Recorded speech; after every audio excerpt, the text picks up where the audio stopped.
क्या हाल चाल बच्चों। तो स्वागत है आप सभी का फार्मा 24/7 पर और मेरा नाम है शुभम। और बच्चों, आज मैं लेकर आया हूं आरआरबी फार्मासिस्ट के वो महत्वपूर्ण टॉपिक जो कि आपको पढ़ने ही पढ़ने हैं और जिसका जिक्र हम एंड में करते हैं, लेकिन इस बार पेपर से पहले ही कर लेते हैं। यानी कि अभी आपके पास समय है, आपके पास मैसेजेस तो सभी के पास आ गया होगा कि आपका प्रोविजनली जो है फॉर्म जो है वो सबमिट हो गया है, एक्सेप्ट हो गया है। आप लोगों ने सभी ने जो शॉर्ट थी उसके अंदर सभी ने आंसर दे दिया था। तो बच्चों, अब मेरा फर्ज बनता है आपको वो इंपॉर्टेंट टॉपिक्स बताने का। अब सभी को पता है कि जब भी फार्मेसी के एग्जाम की बात होती है तो फार्माकोलॉजी कितनी ज्यादा महत्वपूर्ण होती है।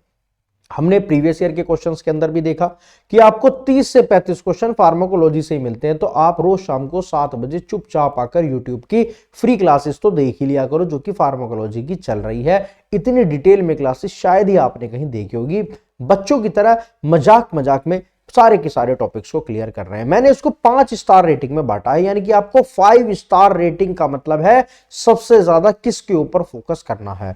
Autonomic nervous system, cholinergic, anti cholinergic, adrenergic और एंटी एड्रीनर्जिक, जो कि अभी टॉपिक चल रहा है। आज भी चला था, कल भी चलेगा और परसों भी चलेगा। काफी डिटेल में इस टॉपिक का डिस्कशन करेंगे क्योंकि ये सबसे ज्यादा क्वेश्चंस देकर जाता है। दूसरे नंबर पर 5 स्टार में देता हूं कार्डियोवास्कुलर, यानी कि जो हार्ट है उससे। तो anti hypertensive, diuretics, heart failure, angina, सबसे ज्यादा क्वेश्चंस दूसरे नंबर पर यहां से बनते हैं। तीसरे नंबर पर सीएनएस से बनते हैं।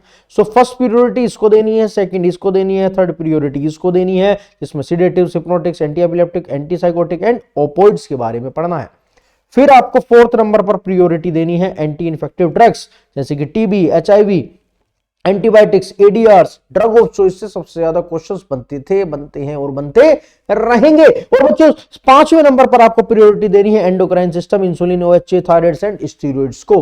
फिर आपको 6 नंबर पर प्रायोरिटी देनी है नसेड्स, एंटीपायरेटिक्स, गाउट की ड्रग्स को। और 7वें नंबर पर जीआईटी की ड्रग्स, यानी कि anti ulcers, anti emetics, laxatives. And 8th number पर आपको autocoid, histamine, serotonin, prostaglandin. And 9th number पर कीमोथेरेपी के basics, mechanism of action plus resistance के ऊपर सबसे ज्यादा फोकस करना है। मेरे बच्चों, इसका स्क्रीनशॉट ले लेना, इस सीक्वेंस के अंदर तैयारी करते रहना। फार्माकोलॉजी से 30 से 35 क्वेश्चन बनते हैं, यानी कि काफी ज्यादा आपका एग्जाम निर्धारित जो करता है वो फार्माकोलॉजी ही करता है, ठीक है। लेकिन इस बार मैं ऐसा प्रेडिक्ट कर रहा हूं कि 25 क्वेश्चन बनने चाहिए 2026 के पेपर के अंदर। 25 से 30 का रेशो तक जा सकता है, बट मेरे हिसाब से 25 के आसपास क्वेश्चन फार्माकोलॉजी से डायरेक्ट बनने चाहिए। ज्यादा मेजर फोकस आपको drug of choices, adverse drug reaction, mechanism of action से डायरेक्टली क्वेश्चन बनते हैं हर एक एग्जाम के अंदर। दूसरा नंबर मेरा कहता है फार्मास्यूटिक्स का 20 से 25 क्वेश्चन, यानी कि इस बार भी आपको 10 से 15 क्वेश्चन देखने के लिए मिलेंगे। टैबलेट से क्वेश्चन बहुत बनते हैं, फिब्रिलिटी, हार्डनेस, टर्सली ज्यादातर पूछा जाता है ना। इसकी एक रील भी पड़ी हुई है, हम कितना बढ़िया तरीके से समझा है, उसको भी चेकआउट कर लेना। स्टलाइजेशन के method most important, parental products most important, है ना। आईएसओ का क्लासिफिकेशन 2 बारी से पूछा जा रहा है, चाहे वो आरआरबी की बात करें, एम्स की बात करें, तो भैया पढ़कर चले जाना। मैं पढ़ा भी रहा हूं, है ना। यूट्यूब पर फ्री क्लासेस 7 बजे चल रही हैं, तो पढ़ लिया करो। Then bio pharmaceutics, bio availability, BCS का classification, then calculation and dosage form and sustained and controlled release systems, container closures, packaging material, quality control और आईपी के स्टैंडर्ड से क्वेश्चन बनते थे, बनते हैं और बनते रहेंगे। तो सुटिक्स दूसरे नंबर पर आता है, पहला फार्माकोलॉजी आता है और तीसरे नंबर पर फार्माकोग्नोसी की उम्मीद अभी भी जारी है। भले ही पिछली बार क्वेश्चन नहीं बना था, लेकिन भाई 8 से 10 क्वेश्चन बनते थे, बनते हैं और बनते रह भी सकते हैं। थोड़ा सा डाउटफुल तो रहेगा ही, लेकिन आपको glycosides, alkaloids, terpenoids, volatile tannins, resins, herbal adulteration, evaluation और आइडेंटिफिकेशन टेस्ट के ऊपर सबसे ज्यादा फोकस करना है। इसकी क्लासेस पेड क्लास चल रही हैं, अगर किसी को द्रोणाचार्य बैच लेना है तो अभी भी परचेज कर सकता है। अभी 3 ही दिन हुए हैं फार्माकोलॉजी की क्लास को करते हुए। देन आता है फार्मास्यूटिकल केमिस्ट्री। 10 से 12 क्वेश्चन मैं मानता हूं बनते थे, बनते हैं और बनते रहेंगे। इनऑर्गेनिक फार्मास्यूटिकल से आपको test, uses, antacids, expectorants. Antimicrobial chemistry से आपको सार्स के बेसिक्स से क्वेश्चन मिला था पिछली बार। और सबसे ज्यादा फेवरेट है इनका बफर्स, पीएच एंड आइसोटोनिसिटी और स्टीरियोकेमिस्ट्री के सिर्फ और सिर्फ बेसिक्स, यानी कि केमिस्ट्री सिर्फ बेसिक्स क्वेश्चन पूछे जाते हैं, जो कि 1, 2 या 4 क्लास के अंदर ये पूरे हो जाते हैं। देन एचईपी एंड पैथोफिजियोलॉजी से क्वेश्चन बनते हैं।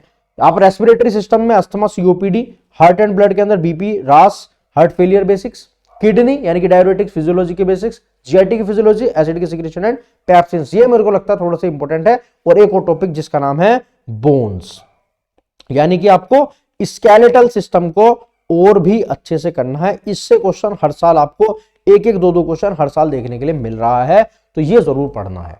हॉस्पिटल एंड क्लिनिकल फार्मेसी सबसे इंपॉर्टेंट 10 क्वेश्चन मैं मानता हूं कि इस बार भी बन सकते हैं। एम्स के अंदर तो काफी बनते हैं, लेकिन हाँ थोड़ा सा इस बार क्वेश्चन आरआरबी के अंदर भी बनने की उम्मीद है।